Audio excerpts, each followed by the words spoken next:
Programme में नाज़रीन और बात करेंगे हम इस्लामाबाद पॉलिसी रिसर्च इंस्टीट्यूट ने भारत में मजहबी अक़लियतों के खिलाफ जारी मज़ालिम और इस्तेहसाल पर डोज़र जारी कर दिया है। ये dozer prime minister of Pakistan ने जारी किया है और 2014 के बाद से हिंदुस्तानी हुकूमत अक़लियतों के खिलाफ अक्सरियती पसंदी के ज़रिए मज़ालिम जारी रखे हुए है।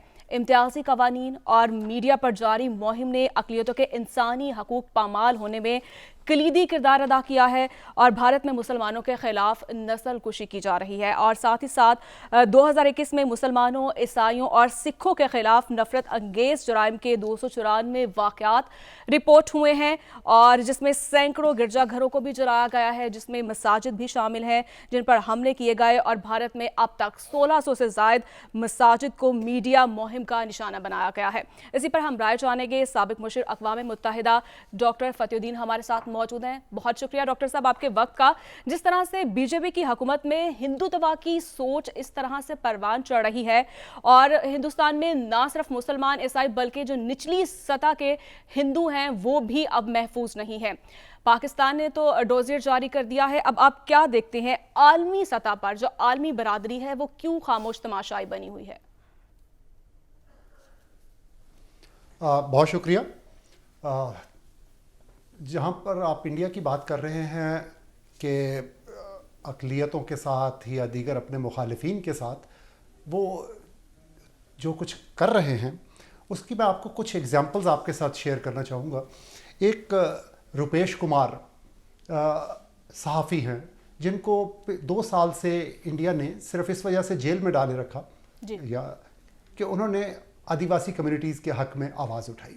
इसी तरह से एक और सहाफ़ी हैं सिद्दीक़ कप्पान, उनको भी 2-2.5 साल इंडिया जेल में रखता है। किस लिए? क्योंकि उन्होंने एक दलित गर्ल जो थी जिसका रेप किया गया उसकी रिपोर्टिंग करने के लिए वो जाना चाह रहे थे और उसको वो मीडिया पर लेकर आना चाह रहे थे। 2 साल बिल आखिर सुप्रीम कोर्ट ने उनको उनकी ज़मानत मंजूर की। इसी तरह से आपकी बड़ी हैरत होगी कि आरबी संजीव और आरबी श्री कुमार और संजीव भट्ट, ये 2 पुलिस ऑफिसर्स हैं जिन पर मुकदमा किया गया कि आपने मासूम लोगों को के ख़िलाफ़ ज़ालिमाना कार्रवाइयाँ की हैं। और वो ज़ालिमाना कार्रवाइयाँ क्या थी जिसमें इंडिया के प्राइम मिनिस्टर नरेंद्र मोदी भी शामिल है कि उनके ख़िलाफ़ भी आपने झूठे मुकदमात बनाए 2 पुलिस ऑफिसर्स ने। और ये उस वक्त की बात है कि जब नरेंद्र कुमार मोदी चीफ मिनिस्टर थे गुजरात के और गुजरात में मर्डर और रेप मुसलमानों के ख़िलाफ़ जो पूरा एक बाज़ार गर्म था उसमें इन 2 पुलिस अफसरान को आज अभी पिछले कुछ महीने पहले इस बात पर अरेस्ट किया गया कि आपने उनके ख़िलाफ़ कार्रवाइयाँ की। इंडिया ने फैटफ का हम लोग बात कर रहे थे जो फाइनेंशियल एक्शन टास्क फोर्स है, 2010 में जब इंडिया उनका मेंबर बना उसके बाद इंडिया ने अपने कुछ कवानीन में तरमीम की जिसमें अनलॉफुल एक्टिविटीज़ प्रिवेंशन एक्ट, इसके अलावा उनका जो FCRA है इनमें उन्होंने कुछ तब्दीलियाँ की। और उसके बाद डॉक्टर साहब ये फरमाइएगा कि FATF ने तो उस पर शदीद तहफ़्फ़ुज़ात का इजहार किया था, शायद ये उसकी आड़ में तो नहीं है जिस तरीके से अक़लियतों पर मुज़ालिम ढाए जा रहे हैं? जी, एमनेस्टी इंटरनेशनल की रिपोर्ट अगर हम देखें जो उन्होंने, चले पाकिस्तान के बारे में तो कहा जाता है ना कि जी पाकिस्तान ने अगर डोज़र शाया भी कर दिया तो पाकिस्तान तो इंडिया मुखालिफ है इस वजह से कर दिया। एमनेस्टी इंटरनेशनल की तो इंडिया के साथ कोई दुश्मनी नहीं है। एमनेस्टी इंटरनेशनल की रिपोर्ट अगर आप पढ़ें तो उन्होंने बाकायदा इन्हीं चीज़ों को उन्होंने हाईलाइट किया।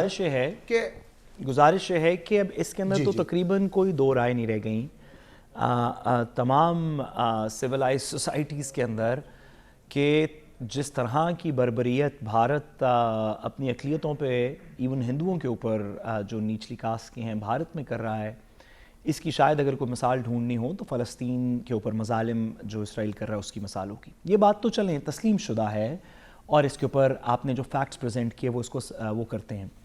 ये बताइए कि इसके बारे में करना क्या चाहिए, हमारी हुकूमत क्या करे, पाकिस्तान क्या करे? क्या सिर्फ ये चीज़ें हाईलाइट कर देनी ही काफ़ी हैं या कोई ऐसे एक्शंस हैं जो हमें करने चाहिए, FATF टाइप कंप्लेंट्स, दीगर चीज़ें, वो क्या प्रोसीजर्स हैं, नेक्स्ट स्टेप्स क्या हैं जो वफाकी हुकूमत को करने चाहिए?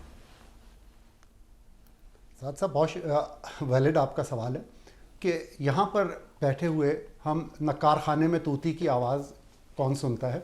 आप इसे जब तक इंटरनेशनल फोरम्स पर नहीं लेकर जाएंगे, जब तक आप दुनिया को उनका असल चेहरा नहीं दिखाएंगे, तो हम यहाँ पर टीवी चैनल्स के ऊपर बैठे आप भी और मैं भी, हम इनके बारे में बताते रहेंगे। लेकिन मज़े की बात यह है कि अब बिल आखिर वो वक्त आ गया कि जब इंडिया खुलकर सामने आ गया और वो इस हद तक बरमला अपनी अक़लियतों की दुश्मनी में इस हद तक चला गया कि वहाँ पर इवन कि जो बड़ी बड़ी इंसानी हकूक़ की तंजीमें हैं वो भी उनसे नहीं बची। मैंने जो आपको मिसालें दी उनमें एक बहुत बड़ी मिसाल है कि इसी UAPA जो अनलॉफुल एक्टिविटीज प्रिवेंशन एक्ट है, मैं वही अर्ज़ कर रहा हूँ कि ऑक्सफैम इंडिया का दफ्तर उन्होंने इस वजह से बंद किया और उनके ऑक्सफैम इंटरनेशनल का दफ्तर बंद करके उनके लोगों को उठाकर इस वजह से लेकर गए हैं। ये बात दुरुस्त है। जी डॉक्टर साहब, सॉरी आपका साथ सब अगर आप कुछ कह रहे हैं, मैं कह रहा हूं कि आपकी बात दुरुस्त है। एमनेस्टी इंटरनेशनल बंद कर दी, उन्होंने USIP को मुहासरा किया, उन्होंने इंटरनेशनल इस तरह की जितनी भी ह्यूमन राइट्स वॉच वगैरह के लोग एक्सपेल कर दिए। ये बातें दुरुस्त हैं सर, हम अपने लिमिटेड रिसोर्सेज के अंदर मैं वही अर्ज क्या करें? जी देखें, कुछ तो वो अपने खुद उस जाल में फंसते चले जा रहे हैं कि जब आप इंसानी हकूक़ की तंजीमों के ख़िलाफ़ इनकम टैक्स की कार्रवाइयाँ शुरू करेंगे और इस इतने भद्दे तरीके से उनके ख़िलाफ़ आप कार्रवाइयाँ कर रहे होंगे, तो वैसे ही दुनिया देख रही है। लेकिन पाकिस्तान को मैं ये समझता हूँ कि इस चीज़ को इंटरनेशनल फोरम्स पर लेकर जाना चाहिए, कॉन्फ्रेंसेस होनी चाहिए, सेमिनार्स होने चाहिए। सर कौन से इंटरनेशनल फोरम्स, उस पे क्या करना चाहिए? हम कैसे लेके जाएं इसको इंटरनेशनल काउंसिल, इसको वॉर क्राइम्स में कैसे लेके जाएं, इसको दीगर, मतलब ये तो बात दुरुस्त है कि इंटरनेशनली आवाज़ उठानी चाहिए। अगर थोड़ी रहनुमाई फरमाइए कि ये क्या हम कोई रेजोल्यूशन प्रेजेंट करें UN असेंबली में, कोई UNSC की कोई बात करें, कोई ICJ के अंदर कोई चीज़ फाइल करें, हेग में जाएं, क्या करें सर?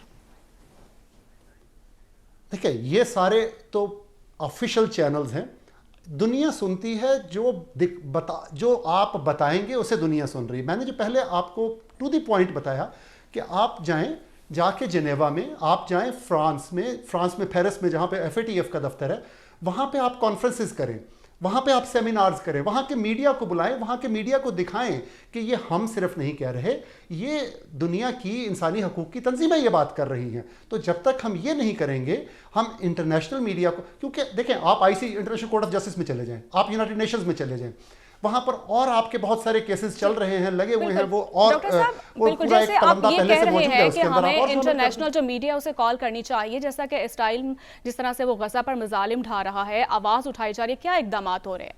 क्या तमाम जमातों के जो है, तमाम जितनी भी ममालिक हैं, सिर्फ उनके तो सियासी मुफादात के साथ साथ मुआशी मुफादात भी तो जुड़े हैं? बदकिस्मती से मैं ये पिछले कुछ प्रोग्राम्स में या मुख्तलिफ फोरम्स के ऊपर ये बात कर चुका हूँ कि बदकिस्मती से इंडिया इस वक्त अमेरिका के लिए इंतहाई अहमियत का हामिल बन चुका है, क्योंकि खित्ते में जो चीन की अहमियत है उसको काउंटर बैलेंस करने के लिए तो अमेरिका और दीगर मगरबी कुव्वतें वो इस वक्त इंडिया की पुष्टपनाही कर रही हैं, उनकी मजबूरी है। एक बहुत बड़ी मिसाल है कि कनाडा में निजर का जो हरदीप सिंह निजर का कत्ल होता है, जस्टिन ट्रूडो सुनिएगा, जस्टिन ट्रूडो उसके खिलाफ बात करते हैं, लेकिन चूंकि अमेरिका उसको सपोर्ट करता है, उनकी तो कनाडा के प्राइम मिनिस्टर की आवाज़ भी दब जाती है। लेकिन कब तक? जब तक आप इसे मुसलसल मुख्तलिफ फोरम्स के ऊपर लोगों को आगाह नहीं करेंगे, उनको जब तक इसके ऊपर एजुकेट नहीं करेंगे, जो डिसीजन मेकर्स है वो भी उस डॉक्टर साहब गुजारिश ये है, सॉरी जी गुजारिश सर ये है, हम इसको थोड़ा सा सर ज़रा किसी बहुत से लोग सुनने वाले हैं, तो हम इसको किसी ऐसी किसी एक्शनेबल चीज़ में अगर मुनासिब साहब समझें। गुजारिश सर ये है कि जिस तरह भी आपने फरमाया खुद कि प्राइम मिनिस्टर ऑफ कनाडा को इकोनॉमिक और दीगर डिप्लोमेटिक प्रेशर्स की वजह से थोड़ा सा बैक ऑफ करना पड़ा, जैसे कि आपने इसमें ऑब्जर्व किया। ऐसी सिचुएशन में आपके ख्याल में अगर हम जिनीवा में, पेरिस में میڈیا کو بلائیں گے تو وہ صرف کس طرح کا امپیکٹ آپ کے خیال میں کریٹ کرے گا؟ کوئی اس سے بہتر، کوئی انسائسو، کوئی لیگل، کوئی آبلیگیٹری اس میں آپ کے خیال میں کارروائی نہیں ہونی چاہیے؟ سر عرض یہ ہے کہ اگر آپ نے خود مثال دی فلسطین اور اسرائیل کی، اگر فلسطین اور اسرائیل کی مثال دیکھیں تو ساری دنیا کو پتہ ہے کہ اسرائیل وار کرائمز کس حد تک کر رہا ہے، لیکن انڈیا نے آج تک یونائٹڈ نیشنز میں اس کی مذمت کا بل تک سائن نہیں کیا. باقی بہت سارے ممالک نے کیا لیکن انڈیا نے نہیں کیا. اگر آپ انڈیا کی بات کرتے ہیں نا، تو جب تک آپ لوگوں کو نہیں بتائیں گے، میں بار بار اس کے اوپر فوکس کر رہا ہوں کہ آپ انٹرنیشنل کورٹ آف جسٹس میں چلے جائیے، وہاں لے جا کے ایک مقدمہ ڈال دیجئے، آپ یونائٹڈ نیشنز میں جا کے ایک ریزولوشن ڈال دیجئے، ٹھیک ہے. وہ پبلک، جب تک آپ پبلک اوپینین، کل یا پرسوں پرائم منسٹر بھی یہی بات کر رہے تھے کہ اوپینین میکنگ، کہ جب تک آپ رائے عامہ کو اس ہموار نہیں کریں گے اس جانب، کسی بھی موضوع کے اوپر رائے عامہ آپ کے ساتھ نہیں ہوگی. ڈاکٹر صاحب یہ فرمائیے، ایف اے ٹی ایف کی جانب سے تحفظات سامنے آئے تھے، آبزرویشن آئی، اس کی آڑ میں بھارت نے جس طریقے سے مظالم ڈھانے شروع کر دیے اقلیتوں پر، نہ مسلمان وہاں پر محفوظ ہے، نہ عیسائی، نہ سکھ اور نہ باقی اقلیتی، سب کے پر جو ہے وہ مظالم. پھر ہندوتوا نظریات کو زیادہ پروموٹ کیا جا رہا ہے وہاں پر باقاعدہ ایک ایجنڈے کے تحت، وہاں کے میڈیا کو استعمال کیا جا رہا ہے. ابھی آپ فرما رہے تھے وہاں پر جو انسانی حقوق کے دفاتر ہیں ان کو بند کر دیا گیا، لیکن اقوام متحدہ میں بھی بے شمار دفعہ اس پر جو ہے وہ سوالات کھڑے ہوئے. تو اگر آپ دیکھیں جو اعداد و شمار آ رہے ہیں، 294 کیسز ہیں جو رپورٹ ہوئے 2021 میں. پھر اسی طرح بھارت میں 1600 سے زائد مساجد کو جو ہے وہ میڈیا مہم کا نشانہ بنایا گیا. مقبوضہ کشمیر میں بھی یہی کام کیا جا رہا ہے. 24,496 مذہبی مقامات کو سرکاری تحویل میں لیا گیا. غالباً ڈاکٹر صاحب کو ہماری آواز نہیں آ رہی ہے، اور مجھے میں ان سے بس یہی پوچھنا چاہ رہا تھا کہ اگر یہ سارا کچھ ہے، اقوام متحدہ میں مشیر رہے ہیں، وہاں پر بے شمار دفعہ اس طرح کی قرارداد ان کے خلاف، بھارت کے خلاف ان مضمون مقاصد اس کے حوالے سے جو ہے وہ پاس ہوئی، لیکن عمل درآمد نہیں ہوتا. ایف اے ٹی ایف کی جانب سے آبزرویشن آئی، اس کی آڑ میں ایک اور معاملہ شروع ہو گیا. وہاں پر بھی اگر اس پلیٹ فارم پر بھی لے کر جاتے ہیں، وہاں پر بھی وہ اگر اثر و سوق استعمال کرتے ہوئے وہ اپنے مقاصد حاصل کر لیتے ہیں، پھر کیا کیا جائے؟ رائے عامہ کب تک ڈیولپ کرتے رہیں گے؟ اس کے امپلیمنٹیشن اور ٹھوس کوئی پلیٹ فارم کرنے کے بعد سفارتی لحاظ سے اور باقی معاملات کو، اس کو باقاعدہ ایک کمپیننگ کی سچویشن میں اس کو جو ہے وہ لے کر چلنے کی ضرورت نہیں ہے؟ جی حسن صاحب، غالباً ان کو آواز نہیں آ رہی ہے اور مجھے بریک کی جانب جانا ہے. سن رہے ہیں ڈاکٹر صاحب، آپ کو آواز آ رہی ہے؟ جی اب آئیے. جی بالکل، اب مجھے آواز آئی ہے آپ کی. جی جی، مجھے اس سے پہلے آپ کیا فرما رہی تھی یا کوئی؟ میں یہ کہہ رہا تھا اتنا کچھ ہو گیا، سارا کچھ ہو گیا، آپ اقوام متحدہ میں بطور مشیر بھی کام کر چکے، وہاں پر بھی جو ہے وہ بے شمار قراردادیں پاس ہوئیں کہ اس طرح کے معاملات فوری طور پہ روکے جائیں، اقلیتوں کو تحفظ دیا جائے. کسی ایک پر عمل درآمد نہیں ہوا. ایف اے ٹی ایف کی جانب سے بھی تحفظات سامنے آئے، ان کو باقاعدہ بھجوایا گیا، کوئی امپلیمنٹیشن نہیں ہوئی. تو پھر آپ کون سے پلیٹ فارم کی بات کر رہے ہیں؟ رائے عامہ تبدیل کر بھی دی جائے تو وہاں پر کون بار بار اس معاملے کو لے کر جائے گا؟ آپ بتا رہے تھے کہ وہاں پر جو ہے وہ جتنے انسانی حقوق کے علمدار کے وہ بڑے بڑے دفاتر تھے وہ بھی بند کر دیے، میڈیا کو بھی کنٹرول کر رکھا ہے. دیکھیں انڈیا میں تو یہ ہو ہی رہا ہے. میں نے آپ سے یہ ہرگز نہیں کہا کہ آپ اسے انڈیا میں کریں. بنگلورو کی وہ سینٹر فار پبلک ریسرچ ہو یا وہ دلی کا کوئی تھنک ٹینک ہو، ان کے دفاتر انڈیا میں بند ہو رہے ہیں. ایسا نہیں ہے کہ انڈیا جا کے فرانس میں ان کو بند کر رہا ہے، انڈیا جا کے جنیوا میں بند کر رہا ہے. میں آپ سے یہ عرض کر رہا ہوں کہ یہ قراردادیں اور مقدمات اپنی جگہ پر انہیں ضرور کیا جانا چاہیے، لیکن ایف اے ٹی ایف میں جانا چاہیے. آپ سمجھتے ہیں ایف اے ٹی ایف کے پاس باقاعدہ طور پہ اس ڈوزر کو بھی پہنچانا چاہیے؟ F A